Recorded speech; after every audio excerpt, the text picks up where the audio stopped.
Welcome to our channel. Today we how to disable Emmet abbreviations in VS Code for less accidental edits. Quick tutorial step by step clearly.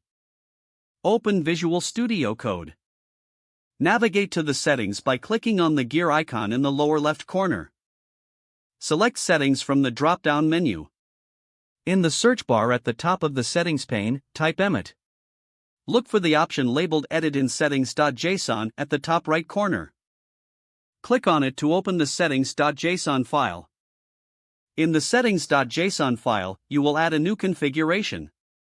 Add a new line between the curly braces. Type Emmet.trigger expansion on tab, false. This setting will disable Emmet abbreviations when pressing the tab key. Save the changes to the settings.json file. Close the settings.json file to return to your workspace. Test the changes by trying to use an Emmet abbreviation in an HTML or CSS file. You should notice that pressing the tab key no longer expands the abbreviation. This will help reduce accidental edits in your code. Congratulations, you have successfully disabled Emmet abbreviations in VS Code. If the page does not load, refresh the browser or try again in a private or incognito window.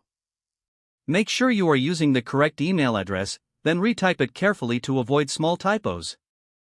If your password is not accepted, use the reset option and create a new strong password you can remember.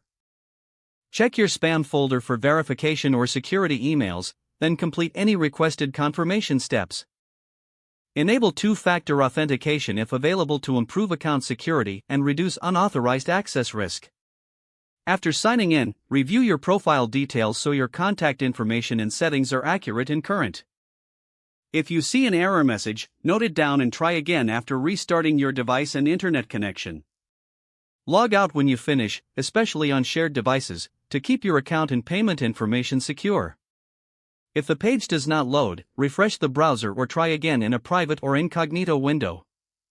Make sure you are using the correct email address, then retype it carefully to avoid small typos. If your password is not accepted, use the reset option and create a new strong password you can. Check your spam folder for verification or security emails, then complete any requested confirmation steps. Enable two-factor authentication if available to improve account security and reduce unauthorized access risk. Don't forget to like this video and subscribe to our channel for more step-by-step tech guides.